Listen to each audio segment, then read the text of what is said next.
ಸಕ್ಕರೆ ಕಾರ್ಖಾನೆ ಇವತ್ತು ಡಿಸಿಸಿ ಬ್ಯಾಂಕು SBI ಬ್ಯಾಂಕ್ನಲ್ಲಿ ಲೋನ್ ತಗೊಂಡು ಇವತ್ತು ಅದು ಕಟ್ಟಲ ಕಾರಣ ಇವತ್ತು ಡಿಸಿ ಬ್ಯಾಂಕಿನವರು ಅಕ್ವೈರ್ ಮಾಡ್ಕೊಂಡಿದ್ದಾರೆ. ಮನೆ ಸಭಾಧ್ಯಕ್ಷರೇ, ಇವತ್ತು ಆ ಒಂದು ಸಕ್ಕರೆ ಕಾರ್ಖಾನೆ ಇವತ್ತು ನಮ್ಮ ಬೀದರ್ ಜಿಲ್ಲೆಯ ರೈತರ ಒಂದು ಬೆನ್ನೆಲುಬು. ಮನೆ ಅಧ್ಯಕ್ಷರೇ, ಇವತ್ತು ಆ ಒಂದು ಸಕ್ಕರೆ ಕಾರ್ಖಾನೆ ನಾವು ಪ್ರಾರಂಭ ಮಾಡಬೇಕಂತ ಅನೇಕ ಸರಿ ಮೀಟಿಂಗ್ ಆಗ್ತು.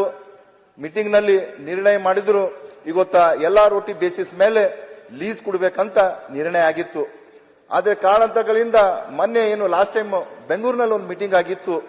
ಆ ಲೀಸ್ ಕೊಡತಂತ ಏನ್ ಮೀಟಿಂಗ್ ಕರೆದಿದ್ರು ಅದನ್ನ ಮರೆತಿ ಇವತ್ತ ಏನು NCDC ಕೇಂದ್ರ ಸರ್ಕಾರದಿಂದ NCDC ಹೋಗಿ ಅಲ್ಲಿಂದ ದುಡ್ಡು ತರಬೇಕಂತ ಪ್ರಸ್ತಾವನೆ ಕಳಿಸಿದ್ರು. NCDC ಕೇಂದ್ರ ಸರ್ಕಾರದಿಂದ ಪ್ರಸ್ತಾವನೆ ಬಂತು. 550 ಕೋಟಿ ರೂಪಾಯಿ ನಾವು ಕೊಡ್ಲಕ್ ರೆಡಿ ಇದ್ದೆವು, ಆದ್ರೆ ತಾವು ಸರ್ಕಾರದಿಂದ ಗ್ಯಾರಂಟಿ ಕೊಡಬೇಕಂತ. ಆದ್ರೆ ಈವರೆಗೂ ಕೂಡ ಏನು ಕೇಂದ್ರ ಸರ್ಕಾರ ಪ್ರಸ್ತಾವನೆ ಬಂದಿದೆ, ಅದಕ್ಕಾಗಿ ಇವತ್ತು ನಾನು ಸರ್ಕಾರಕ್ಕೆ ಮನವಿ ಮಾಡ್ತೀನಿ. ಇವತ್ತು NCDCಗೆ ನಾವು ಸರ್ಕಾರದಿಂದ ಗ್ಯಾರಂಟಿ ಕೊಟ್ರ ಅಂತಂದ್ರ ಸುಮಾರು 550 ಕೋಟಿ ರೂಪಾಯಿ ನಮಗ್ ಬಂತಂತಂದ್ರ ಇವತ್ತ ರೈತರಿಗೆ ಇನ್ನ ಪೆಂಡಿಂಗ್ ದುಡ್ಡಿದೆ, ಮತ್ತೆ ಕಾರ್ಮಿಕರಿಗೆ ದುಡ್ಡಿದೆ. ಅದೇ ದುಡ್ಡಿನಲ್ಲಿ ಮತ್ತ ಕಾರ್ಖಾನೆ ಕೂಡ ನಾವು ಪ್ರಾರಂಭ ಮಾಡಬೇಕು.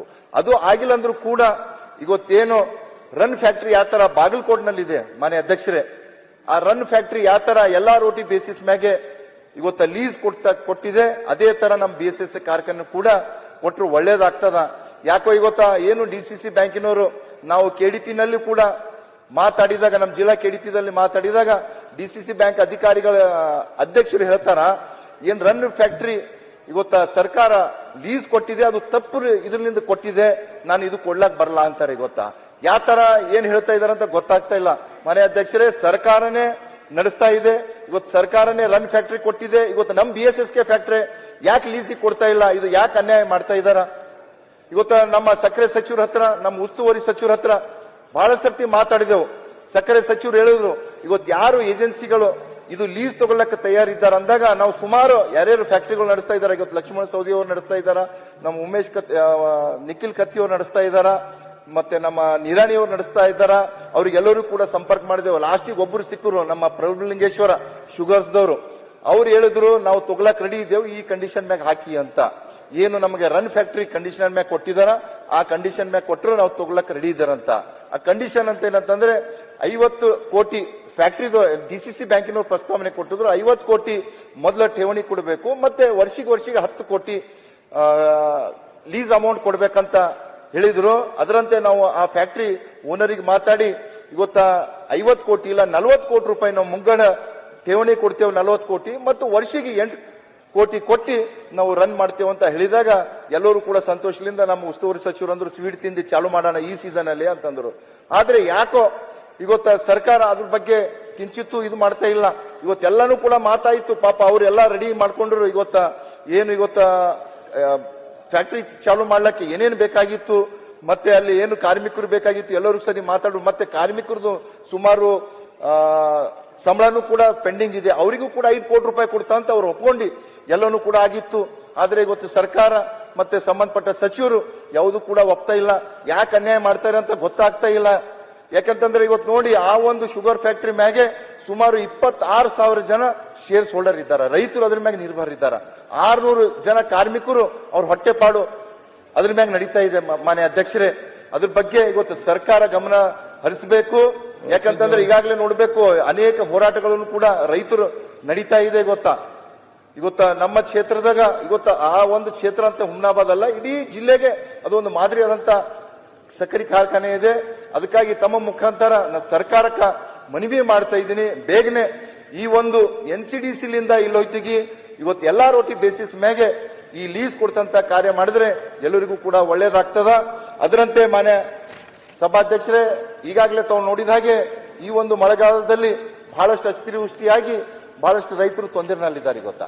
ಇವತ್ತು ಸರ್ಕಾರದಿಂದ ಘೋಷಣೆ ಮಾಡಿದೆ NDRF SDRF 8,502 ಕಡೆಯಿಂದ ಕೊಡ್ಬೇಕಂತ. ಆದ್ರೆ ಕೆಲವು ರೈತರಿಗೆ ದುಡ್ಡು ಬಂದಿದೆ, ಕೆಲವು ರೈತರಿಗೆ ಇನ್ನೂ ಕೂಡ ದುಡ್ಡು ಬರ್ತಾ ಇಲ್ಲ. ಇವತ್ತು ಏನು ಸರ್ವೆ ಮಾಡಿದಾರ, ಇವತ್ತು ನಮ್ದು ರೆವೆನ್ಯೂ ಡಿಪಾರ್ಟ್ಮೆಂಟ್ ಇರ್ಬೋದು, ಅಗ್ರಿಕಲ್ಚರ್ ಇರ್ಬೋದು, ಹಾರ್ಟಿಕಲ್ಚರ್ ಎಲ್ಲರೂ ಸಮೀಕ್ಷೆ ಮಾಡಿದಾರ ಅದರಲ್ಲಿ ಬಹಳಷ್ಟು ರೈತರಿಗೆ ಇನ್ನ ದುಡ್ಡು ಬರ್ತಾ ಇಲ್ಲ, ಪರಿಹಾರ ಬರ್ತಾ ಇಲ್ಲ. ಅದರ ಬಗ್ಗೆನೂ ಕೂಡ ಸರ್ಕಾರ ಗಮನಕ್ಕೆ ಇಟ್ಕೊಂಡು ಇದು ಮಾಡ್ಕೊಂಡು ಹೋಗ್ಬೇಕು. ಅದರ ಹಾಗೆ ಏನು ನಮ್ಮ ಕಾರಂಜ ಸಂತ್ರಸ್ತರಿದ್ದಾರೆ, ಸುಮಾರು ವರ್ಷಗಳಿಂದ ಹೋರಾಟ ಮಾಡ್ತಾ ಇದ್ದಾರ ಅಧ್ಯಕ್ಷರೇ. ಯಾಕಂತಂದ್ರೆ ಲಾಸ್ಟ್ ಟೈಮು ಕೂಡ 2 ವರ್ಷ ಒಂದೊಂದು ವರ್ಷ ನಿರಂತರವಾಗಿ ಹೋರಾಟ ಮಾಡಿದಾಗ ಎಲ್ಲ ಸಂಬಂಧಪಟ್ಟ ಸಚಿವರು, ಶಾಸಕರು ನಾವೆಲ್ಲ ಹೋಗಿ ಅವ್ರಿಗೆ ಆಶ್ವಾಸನೆ ಕೊಟ್ಟಿದಾಗ ಏನು ಇಲ್ಲಿ ನಮ್ಮ ಬೆಳಗಾವಿ ಅಧಿವೇಶನದಲ್ಲೇ ನಮ್ಮ ಸಿಎಂ ಅವರ ಒಂದು ಅಧ್ಯಕ್ಷತೆಯಲ್ಲಿ ಮೀಟಿಂಗ್ ಮಾಡಿಕೊಂಡು ಒಂದು ಕಮಿಟಿ ರಚನೆ ಮಾಡಿದಾರ ಮಾನ್ಯ ಅಧ್ಯಕ್ಷರೇ. ಈವರೆಗೂ ಕೂಡ ಆ ಕಮಿಟಿದು ಏನ್ ರಿಪೋರ್ಟ್ ಕೊಟ್ಟಿದಾರ, ಏನ್ ಕೊಟ್ಟಿದಾರ ಅಂತ ಇನ್ನೂ ಕೂಡ ಗೊತ್ತೇ ಇಲ್ಲ. ಇವತ್ತು ಅನೇಕ ರೈತರು ಅವರ ಹೊಲಗಳನ್ನು ಕೊಟ್ಟಿ ಇವತ್ತ ಆ ಒಂದು ಕಾರಂಜ ಜಲಾಶಯ ನಿರ್ಮಾಣ ಆಗಿದೆ, ಆ ರೈತರ ಹೊಲದಲ್ಲಾಗಿದೆ. ಆದ್ರೆ ಇವತ್ತಿನವರೆಗೂ ಕೂಡ ಆ ರೈತರಿಗೆ ಅನ್ಯಾಯ ಆಗ್ತಾ ಇದೆ. ಅದಕ್ಕಾಗಿ ಇವತ್ತು ಸರ್ಕಾರಕ್ಕೆ ತಮ್ಮ ಮುಖಾಂತರ ಮನವಿ ಮಾಡ್ತೀನಿ, ಇವತ್ತು ಏನು ಆ ರೈತರು ಹೊಲಗಳನ್ನು ಕಳ್ಕೊಂಡಿದಾರ ಅವರಿಗೆ ನ್ಯಾಯ ಒದಗಿಸುವಂತ ಕಾರ್ಯ ಆಗ್ಬೇಕು. ಮತ್ತೆ ಮನೆ ಅಧ್ಯಕ್ಷರೇ, ಈಗಾಗಲೇ ತಾವು ನೋಡ್ತಾ ಇದ್ದಾಗೆ ನಮ್ಮ ಹುಮ್ನಾಬಾದ್ ಅಂತಂದ್ರೆ ನ್ಯಾಷನಲ್ ಹೈವೇ ಮ್ಯಾಗೆ ಇದ್ದಂತ ಒಂದು ಕ್ಷೇತ್ರ, ಒಂದು ತಾಲೂಕ, ಅಲ್ಲಿ ಜನರಲ್ ಹಾಸ್ಪಿಟಲ್ ಇದೆ, 100 ಬೆಡ್ಡೆಡ್ ಹಾಸ್ಪಿಟಲ್ ಇದೆ ಮಾನ್ಯ ಅಧ್ಯಕ್ಷರೇ. ಆದ್ರೆ ಆ ಒಂದು ಹಾಸ್ಪಿಟಲ್ಕ ಇದ್ದಿದ್ದು 1 ಎಕರೆ ಜಾಗ ಅಷ್ಟೇ ಮಾತ್ರ. ಇವತ್ತು ನಾವು ಯಾವುದೇ ಒಂದು ಹೊಸ ಪ್ರಾಜೆಕ್ಟ್ ಮಾಡಬೇಕು, ಹೊಸದು ಈಗ ತಾಯಿ ಮಕ್ಕಳ ಆಸ್ಪತ್ರೆ ಮಾಡಬೇಕಂತ ಪ್ರಪೋಸಲ್ ಬಂದಿತ್ತು ಸರ್ಕಾರದಿಂದ. ಆದ್ರೆ ಅಲ್ಲಿ ಜಾಗ ಇಲ್ಲದ ಕಾರಣ ಯಾವುದೂ ಕೂಡ ಆಗ್ತಾ ಇಲ್ಲ ಮಾನ್ಯ ಅಧ್ಯಕ್ಷರೇ. ಅದಕ್ಕಾಗಿ ಇವತ್ತೇನು ಸಂಬಂಧಪಟ್ಟ ಸಚಿವರು, ಸರ್ಕಾರ ಏನು ಇವತ್ತು ನಮ್ಮ ತಾಲೂಕಾ ಹಾಸ್ಪಿಟಲ್ಗೆ 1 ಎಕರೆನಲ್ಲಿ ಕೂಡ ಎಲ್ಲೂ ಕೂಡ ಇರಲ್ಲ, ಮಿನಿಮಮ್ ಒಂದು 5 ಎಕರೆ ಜಾಗ ಇವತ್ತ ಸರ್ಕಾರ ಮಂಜೂರು ಮಾಡಿ ಆ ತಾಲೂಕಾ ಹಾಸ್ಪಿಟಲ್ನಲ್ಲಿ ಇವತ್ತು ತಾಯಿ ಮಕ್ಕಳ ಹಾಸ್ಪಿಟಲ್ ಇರ್ಬೋದು, ಟ್ರಾಮಾ ಕೇರ್ ಸೆಂಟರ್ ಇರ್ಬೋದು, ಹೊಸದ ಒಂದು ಇದು ತೆಗಿಲಕ್ಕ ಅವಕಾಶ ಮಾಡಿಕೊಡ್ಬೇಕು. ಇನ್ನೊಂದು ಮಾನ್ಯ ಅಧ್ಯಕ್ಷರೇ ತಮ್ಮ ಗಮನ ಕೇಳ್ತಾ ಇದ್ದೀನಿ, ಇವತ್ತ ಸರ್ಕಾರಕ್ಕೆ ನಾನು ಮನವಿ ಮಾಡ್ತೀನಿ, ಇವತ್ತೇನು ಪೇಷಂಟ್ಸ್ಗಳು ಇವತ್ತ ಕಿಡ್ನಿ ಇರ್ಬೋದು, ಲಿವರ್ ಇರ್ಬೋದು ಮಾನ್ಯ ಅಧ್ಯಕ್ಷರೇ, ಒಂದು ಬಹಳ ಮಹತ್ವದಂತಿದೆ ಗೊತ್ತಾ. ಇವತ್ತು ಕಿಡ್ನಿ ಲಿವರ್ ಯಾರು ಫೇಲ್ಯೂರ್ ಆಗಿದೆ ಅಂತ ಪೇಷಂಟ್ಸ್ಗಳಿಗೆ ನಾವು ಇವತ್ತು ಟ್ರಾನ್ಸ್ಪ್ಲಾಂಟ್ ಸರ್ಜರಿ ಮಾಡ್ಬೇಕಂತಂದ್ರೆ ಸುಮಾರು ಲಕ್ಷಗಟ್ಟಲೆ ದುಡ್ಡು ಬೇಕು ಮಾನ್ಯ ಅಧ್ಯಕ್ಷರೇ. ಇವತ್ತು ಒಂದು ಲಿವರ್ ಟ್ರಾನ್ಸ್ಪ್ಲಾಂಟ್ ಮಾಡ್ಬೇಕಂತಂದ್ರೆ ಸುಮಾರು 25 ರಿಂದ 30 ಲಕ್ಷ ರೂಪಾಯಿದ ಒಂದು ಪ್ಯಾಕೇಜ್ ತಗೋತಾರೆ ಮಾನ್ಯ ಅಧ್ಯಕ್ಷರೇ. ಆದ್ರೆ ಇವತ್ತ ಬಡ ಜನರು ಏನ್ ಮಾಡಬೇಕು, ದುಡ್ಡು ಇದ್ದವ್ರೆ ಯಾವ ತರನು ಮಾಡ್ಕೋಬಹುದು. ಆದ್ರೆ ಇವತ್ತ ಬಡ ಜನರು ಏನ್ ಮಾಡಬೇಕು, ಎಷ್ಟೋ ಜನರು ಇವತ್ತು ತಮ್ಮ ಜೀವನಗಳು ಕಳ್ಕೊತಾ ಇದ್ದಾರೆ. ಇವತ್ತು ಏನು ಆ ಲಿವರ್ ಟ್ರಾನ್ಸ್ಪ್ಲಾಂಟ್ ಮಾಡ ಒಂದು ಟೆಸ್ಟ್ ಮಾಡ್ಲಿಕ್ಕೂ ಕೂಡ ಆಗ್ತಾ ಇಲ್ಲ ಮಾನ್ಯ ಅಧ್ಯಕ್ಷರೇ ಅವರಿಗೆ. ಅದಕ್ಕಾಗಿ ಇವತ್ತು ಸರ್ಕಾರ ಇವತ್ತು ಯಾವುದೇ ಪೇಷಂಟ್ಸ್ಗಳು ಈ ತರ ಒಂದು ಕಾಯಿಲೆಗಳು ಅಂತ ಇವತ್ತು ಲಿವರ್ ಟ್ರಾನ್ಸ್ಪ್ಲಾಂಟ್ ಇರ್ಬೋದು, ಕಿಡ್ನಿ ಟ್ರಾನ್ಸ್ಪ್ಲಾಂಟ್ ಇರೋದು, ಬೇರೆ ಯಾವುದೇ ದೊಡ್ಡ ಡಿಸೀಸ್ ಬಂದಾಗ ಇವತ್ತು ಸರ್ಕಾರನೇ ಆ ದುಡ್ಡನ್ನು ಭರಿಸಿ ಆ ಬಡ ಜನರ ರಕ್ಷಣೆ ಮಾಡತಂತ ಕಾರ್ಯ ಮಾಡಬೇಕಂತ ತಮ್ಮ ಮುಖಾಂತರ ಹೇಳ್ತಾ ಇದ್ದೀನಿ ಮಾನ್ಯ ಸಭಾಧ್ಯಕ್ಷರೇ. ಭೀಮನ್ ಗೌಡ್ ಅದ್ರಾಗೆ ಇವತ್ತೇನು 2 ನಿಮಿಷ ಇವತ್ತು ನನ್ನ ಮತ ಕ್ಷೇತ್ರದಲ್ಲಿ ಘಾಟ್ಪುರ ಗ್ರಾಮ ಪಂಚಾಯತಿ ಒಂದು ದೊಡ್ಡ ಗ್ರಾಮ ಪಂಚಾಯತಿ ಇದೆ, ಅಲ್ಲಿ PSC ಸೆಂಟರ್ ಕೂಡ ಇದೆ ಮಾನ್ಯ ಅಧ್ಯಕ್ಷರೇ.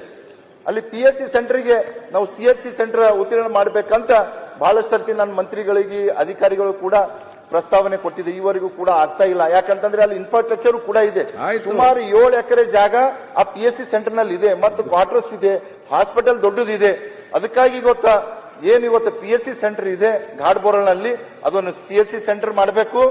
ಮತ್ತೆ ಇವತ್ತೇನು ನಮ್ಮ ಕಲ್ಯಾಣ ಕರ್ನಾಟಕ ಭಾಗದಲ್ಲಿ NEKTS ಏನ್ ಬಸ್ ಓಡ್ತಾ ಇದೆ, ಇವತ್ತು ನಾವು ನೋಡ್ಬೋದು ಮನೆ ಅಧ್ಯಕ್ಷರೇ, ಬೆಳಗ್ಗೆ ಎತ್ತು ಅಂತಂದ್ರ ಮಕ್ಕಳ ಫೋನ್ ಬರೋದು, ಸರ್ ಇವತ್ತ ನಮ್ಮ ಊರಿಗೆ ನಮಗೆ ಬಸ್ ಬಂದಿಲ್ಲ, ನಮ್ಮ ಊರಿಗೆ ನಮಗೆ ಹೋಗ್ಲಕ್ ಪ್ರಾಬ್ಲಮ್ ಆಗ್ತಾ ಇದೆ, ಇವತ್ತು ನಮ್ದು ಎಕ್ಸಾಮ್ ಇದೆ. ಬೆಳಗ್ಗೆ ಹೇಳೋದು 7 ಗಂಟೆ 6:30 ಗಂಟೆಯಿಂದ ಪ್ರಾರಂಭ ಆಗ್ತಾವ ಮನೆ ಅಧ್ಯಕ್ಷರೇ. ಆದ ಕಾರಣ ಇವತ್ತು ನಾವು ಸಂಬಂಧಪಟ್ಟ ಅಧಿಕಾರಿಗಳಿಗೆ ಕೇಳಿದಾಗ ಸರ್ ನಮ್ಮ ಹತ್ರ ಬಸ್ ಕಮ್ಮಿ ಇದೆ ಮತ್ತು ಸಿಬ್ಬಂದಿಗಳು ಕೂಡ ಕಮ್ಮಿ ಇದೆ ಅಂತ. ಸಂಬಂಧಪಟ್ಟ ಸಚಿವರಿಗೆ ಮನವಿ ಮಾಡ್ತೀನಿ, ಏನ್ ಇವತ್ತು ನಮ್ಮ ಭಾಗದಾಗ ಏನ್ ಸಿಬ್ಬಂದಿಗಳ ಕೊರತೆ ಇದೆ, ಬಸ್ಗಳ ಕೊರತೆ ಇದೆ, ಬೇಗನೆ ಆ ಸಿಬ್ಬಂದಿಗಳು ಮತ್ತು ಬಸ್ ಕಲ್ಪಿಸುವಂತ ವ್ಯವಸ್ಥೆ ಮಾಡಬೇಕು. ಮತ್ತು ಏನು ಇವತ್ತ ನಮ್ಮ ಪವರ್ ಮಿನಿಸ್ಟರ್ ಸಾಹೇಬರು ಇಲ್ಲೇ ಇದ್ದಾರ, ಇವತ್ತು ಲಾಸ್ಟ್ ಟೈಮ್ ನಾವು ಮನವಿ ಮಾಡಿದಾಗ ಒಂದು 133 KVದು ಕೊಟ್ಟಿದ್ದಾರ ನಮ್ದು ನಿಂಬೂರ್ ಹತ್ರ, ಅವರಿಗೆ ಧನ್ಯವಾದ ಹೇಳ್ತೀನಿ. ಅದರಂತೆ ಇವತ್ತು ನಮ್ಮ ಘಾಟ್ಬೋರಲ್ನಲ್ಲಿ ದೊಡ್ಡ ಒಂದು ವಿಲೇಜ್ ಇದೆ, ಎಲ್ಲರೂ ಕೂಡ ಅಲ್ಲಿ ಬಹಳಷ್ಟು ರೈತರಿದ್ದಾರ, ಅದ್ರ ಮ್ಯಾಗೆ ನಿರ್ಮಿತಿದ್ದಾರೆ. ಅಲ್ಲಿ ಆಯ್ತು, ಅಲ್ಲಿ 33 KV ಸ್ಟೇಷನ್ ಇದೆ ಸರ್ ಮನೆ ಅಧ್ಯಕ್ಷರೇ. ಆದ್ರೆ ಇವತ್ತು ಅಲ್ಲಿ ಕರೆಂಟ್ ಫ್ಲಕ್ಚುಯೇಷನ್ ಆಗಿ ಇವತ್ತು ರೈತರ ಮೋಟರ್ ಸುಡ್ತಾ ಇದೆ, ಮತ್ತೆ ರೈತರಿಗೆ ಟೈಮಿನ ಮ್ಯಾಗ ಕರೆಂಟ್ ಸಿಕ್ತಿಲ್ಲ ಅಂತ ಬಹಳಷ್ಟು ತೊಂದರೆ ಆಗಿದೆ. ಆದ ಕಾರಣ ಈಗಾಗಲೇ ನಾವು ಸರ್ಕಾರಕ್ಕೆ ಪ್ರಸ್ತಾವನೆಯನ್ನು ಕೂಡ ಸಂಬಂಧಪಟ್ಟ ಇಲಾಖೆಯಲ್ಲಿ ಕೇಳಿಸಿದೆವು. ಬೇಗನೆ ಆ 33 ಕೆವಿಲಿಂದ ಘಾಟಪುರನಲ್ಲಿ 110 ಕೆವಿ ಮಾಡಬೇಕು. ಮತ್ತೆ ಏನು ನಮ್ಮ ನಂದಗಾಂವ್ ಹತ್ರ ಜಾಗನೂ ಕೂಡ ಇದೆ, ಅಲ್ಲಿ 110 ಕೆವಿ ಮಾಡಬೇಕು. ಮತ್ತು ನಮ್ಮ ದುಮ್ಸೂರ್ ಅಂತ ಗ್ರಾಮ ಇದೆ, ರೈಟಿಂಗ್ ಅಲ್ಲಿ ಕೊಟ್ಟಿದ್ದೀರಾ, ಇದೆಲ್ಲ ಮಾಡ್ಬೇಕಂತ ಬರೆದು ಕೊಟ್ಟಿದ್ದೀರಾ? ಕೊಟ್ಟಿದೆ. ಅದಕ್ಕಾಗಿ ಮಾನ್ಯ ಸಚಿವರ ಹತ್ರ ಈ ದುಮ್ಸೂರ್ ಹತ್ರ 110 ಕೆವಿನೂ ಕೂಡ ಆಗಬೇಕು. ಮತ್ತೆ ಹಂಗೆ ನಮ್ಮ ಮುಸ್ತಾಪುರ್ ಹತ್ರ, ಯಾಕಂತಂದ್ರೆ ಮುಸ್ತಾಪುರ್ ಹತ್ರ ಅಂತಂದ್ರೆ ಮುಂದ್ಗಡೆ ಹೋದಾಗ ಅಲ್ಲಿ ಬಹಳಷ್ಟು ಆಗ್ಬೇಕು.